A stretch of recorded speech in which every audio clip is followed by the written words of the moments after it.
Friends welcome to Kamala Telugu channel. ఎలా ఉన్నారండి అందరూ? నేనైతే చాలా బాగున్నానండి.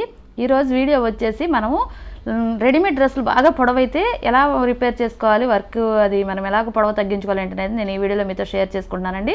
చూస్తున్నారు కదా, ఇక్కడ క్రింద వైపు నేను 3.5 ఇంచెస్ మడత పెట్టేశానండి. ఈ పైపింగ్ ఉంది కదా, ఆ పైపింగ్ అనేది నేను క్రింద కనిపించే విధంగానే ఉంచుతున్నాను. పైపింగ్ పక్క నుంచి నేను స్టిచ్ అనేది వేసుకొస్తున్నాను. ఇలా 3.5 అన్ని చోట్ల కూడా కొలుచుకుంటూ నాకైతే మెజర్మెంట్ ఈజీగా అర్థమవుతుంది కనుక నేను అలా స్టిచ్ వేసేస్తున్నాను. మీరైతే కనుక మనం 3.5 పెట్టాం కదా, మొత్తం అంతా కూడా 3.5 వచ్చే విధంగా ఇలా స్టిచ్చింగ్ అనేది వేసుకోండి. మధ్య మధ్యలో మనకి ఏంటంటే లూజ్ వచ్చేస్తుండాలి, ఎందుకంటే క్రింద లూజ్ వెడల్పు ఎక్కువగా ఉంటుంది కదా మనం తీసినప్పుడు. ఈ లూజ్ చూసారా, ఇలాగ ఫ్రిల్ అనేది పెట్టుకోవాలి. అక్కడక్కడ ఇలా ఫ్రిల్స్ అనేవి పెట్టుకోవాలండి. అప్పుడు మనకి మెలిపడుకోకుండా సమానంగా వస్తుంది స్టిచ్ అనేది, ఈ క్లాత్ అనేది.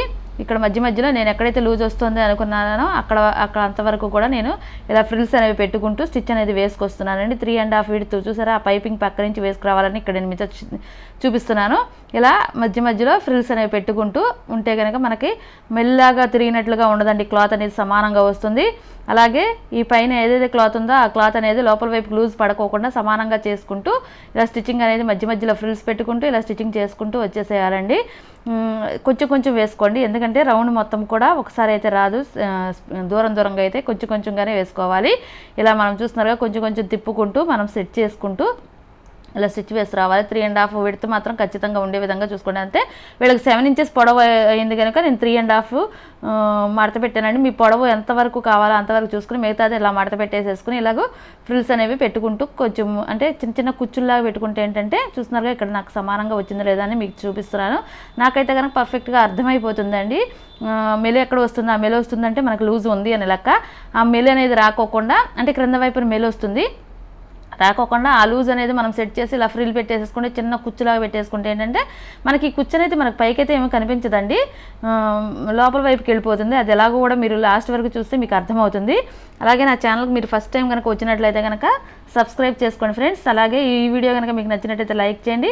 అలాగే మీ ఫ్రెండ్స్ అండ్ రిలేటివ్స్కి షేర్ చేయండి. నా ఛానల్ కొత్తగా చూస్తుంటే కనుక సబ్స్క్రైబ్ చేసుకోవడం మాత్రం మర్చిపోకండి ఫ్రెండ్స్. పక్కనే బెల్ ఐకాన్ వస్తుంది, బెల్ ఐకాన్ కూడా యాక్టివేట్ చేస్తే ఆల్ అని 3 ఆప్షన్స్ వస్తాయి కదా, అందులో ఆల్ అనే ఆప్షన్ని మీరు క్లిక్ చేస్తే కనుక నేను ఎప్పుడు వీడియో అప్లోడ్ చేస్తున్నా నోటిఫికేషన్ మీ వరకు వచ్చేస్తుంది. చూస్తున్నారు కదా, ఇక్కడ చివరి వరకు కూడా నేను అలాగే స్టిచ్చింగ్ చేసుకొచ్చేసాను ఫ్రెండ్స్. చూస్తున్నారు కదా, ఇలాగ పైకి అయితే ఇలా వస్తుంది మనకు. ఆ పైపింగ్ అనేది క్రింద వైపు అలాగే కనిపిస్తుందండి.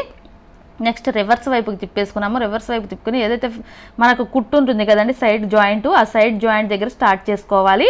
కరెక్ట్గా ఆ కుట్టు కలిసే విధంగా క్రిందది మనం మడత పెట్టింది అలాగే పైన కుట్టు కలిసే విధంగా చూసుకుని ఇలా ఫ్రిల్స్ పెట్టుకుంటూ మళ్ళీ ఇక్కడ కూడా మన లోపల వైపును కూడా ఫ్రిల్స్ పెట్టుకుంటూ జాయింట్ అనేది చేసుకొచ్చేసేయాలి. ఖచ్చితంగా ఫ్రిల్స్ పెడితేనే మీకు పర్ఫెక్ట్గా వస్తుందండి, లేదంటే కనుక మనకి మెలి తిరిగిపోయినట్లుగా వస్తుంది. చూస్తున్నారు కదా, ఇలా లోపల వైపున ఏ లూజు లేకోకుండా చూసుకుంటూ ఇలా స్టిచ్చింగ్ అనేది వేసుకురావాలి.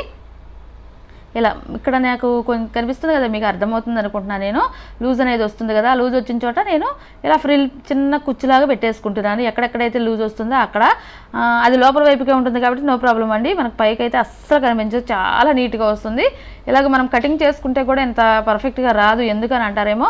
నేను ముందుగా మనం స్టిచ్చింగ్ చేసేస్తుంది కాబట్టి మనం కటింగ్ చేసినా కానీ ఇంత నీట్గా రాదండి. అందుకోసం అని చెప్పి వాళ్ళకి ఒకవేళ తర్వాత అయినా సరే యూజ్ అయ్యే విధంగా నేను ఇలాగనేది స్టిచ్ చేస్తున్నాను. అంటే ఇది బయట కస్టమర్దేనండి, బయట వాళ్ళదేను. అందుకోసం అని చెప్పి వాళ్ళు పొడవుగా ఉంది కొంచెం స్టిచ్ చేయమంటేనే ఇలా చేసి ఇస్తున్నాను. చూస్తున్నారు కదా, ఇలా ఫ్రిల్స్ అనేవి పెట్టేసుకుంటున్నాను. ఎక్కడైతే లూజ్ వస్తుందో అక్కడ లూజ్, ఎందుకంటే లూజ్ ఎందుకు వస్తుందంటే మనకి పైన లూజ్ కన్నా కూడా క్రిందకి వెళ్ళిన కొద్దిగా లూజ్ ఎక్కువ అవుతుంది కదండి అంబ్రెల్లా కటింగ్ అనేటప్పటికి. ఆ కటింగ్ అనేది మనం మడత పెడుతున్నాం, పైకి మడత పెడుతున్నాం కాబట్టి ఈ లూజ్కి ఆ లూజ్కి సెట్ అవ్వక మనకి లూజ్ అనేది ఉంటుంది. అప్పుడు మనం ఇలా ఫ్రిల్స్ పెట్టేసేసుకుని స్టిచ్చింగ్ చేసుకుంటే ఏంటంటే పై వైపుకి కరెక్ట్గా నీట్గా ఉంటుంది. అలాగే సేమ్ మ్యాచింగ్ థ్రెడ్ వేసుకోండి. చూస్తున్నారు కదా, చూపిస్తున్నాను. సేమ్ మ్యాచింగ్ థ్రెడ్ అనేది వేసుకోండి. అలాగే పైపింగ్ పక్క నుంచి స్టిచ్ వేసుకోవాలి ఫస్ట్ స్టిచ్, అప్పుడు మనకి అంతా కూడా పర్ఫెక్ట్గా వస్తుందన్నమాట. ఇలాగూ నేను మొత్తం అంతా కూడా స్టిచ్చింగ్ అనేది చేస్తున్నానండి. చాలా నీట్గా చేసుకోవచ్చండి. ఇలా పొడవైనా కానీ కటింగ్ చేసుకుంటే చాలా ప్రాబ్లం అయిపోతుంది, ఒకవేళ వాళ్ళకి తర్వాత యూజ్ కావాలన్నా కానీ యూజ్ అవ్వదు. అందుకోసం అని చెప్పి ఇలా కనుక మనం స్టిచ్ చేసుకుంటే తర్వాత వాళ్ళకి పొడవు తగ్గింది అనుకున్నా కానీ కొంచెం తీసేసేసుకుని ఫ్రిల్ కుట్ అనేది ఓడ తీసేసుకుంటే మనకి పొడవు అనేది వచ్చేస్తుంది. ఇలా మొత్తం అంతా కూడా నేను ఇలా కుచ్చులు పెట్టుకుంటూ చిన్న చిన్న ఫ్రిల్స్ పెట్టుకుంటూ స్టిచ్చింగ్ అనేది చేసేస్తున్నాను.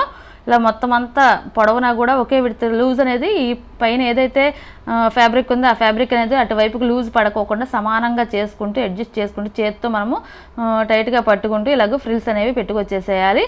అంటే ఎక్కువ ఫ్రిల్స్ అవసరం లేదండి, ఎక్కడైతే లూజ్ వస్తుంది అనుకుంటున్నామో అక్కడ పెడితే సరిపోతుంది. చూస్తున్నారు కదా ఇలాగ మొత్తం అంతా కూడాను రెడీ అయిపోయింది. మనం పైకి అయితే అలాగే లైనింగ్, ఇప్పుడు మనకి మెయిన్ ఫ్యాబ్రిక్ కన్నా లైనింగ్ ఫ్యాబ్రిక్ పొడవు అయిపోతుంది కదా, లైనింగ్ ఫ్యాబ్రిక్ని కూడా మనము ఇలాగే మడత పెట్టి ఒక 2 ఇంచెస్ అలాగే 2.5 ఇంచెస్కి మడత పెట్టేసేసుకుని స్టిచ్చింగ్ అనేది చేసేసుకుంటే ఏంటంటే మనకు బయట వైపుకి ఆ మెయిన్ ఫ్యాబ్రిక్ కన్నా లైనింగ్ ఫ్యాబ్రిక్ ఎక్స్ట్రా కనిపించుకోకుండా ఉంటుందండి. ఖచ్చితంగా ఇది కూడా మీరు మర్చిపోకుండా లైనింగ్ ఫ్యాబ్రిక్తో పాటు మెయిన్ ఫ్యాబ్రిక్తో పాటు లైనింగ్ ఫ్యాబ్రిక్ కూడా ఇలా 2 ఇంచెస్ లేదా 2.5 ఇంచెస్ వరకు కూడా మనము మడత పెట్టేసి స్టిచ్చింగ్ అనేది చేసేసుకుంటే ఇది పర్ఫెక్ట్గా రెడీ అయిపోతుందండి. చూస్తున్నారు కదా ఎంత నీట్గా ఉంటుంది, చాలా బాగుంటుందండి. ఎక్కడ కూడా మనకి జాయింట్ చేసామన్న ఇదైతే కనుక కనిపించదు. మనం ఏదో లైనింగ్ ఫాల్స్ వేసినట్లుగా అనిపిస్తుంది, అంతేగాని మనకు జాయింట్ చేసినట్లుగా అనిపిస్తుంది. అంతేనండి ఈ వీడియో ఎలా ఉంది ఏంటంటే నా కామెంట్ సెక్షన్లో తెలియచేయండి. ఈ వీడియో కనుక నచ్చినట్టయితే లైక్ చేయండి. Bye friends.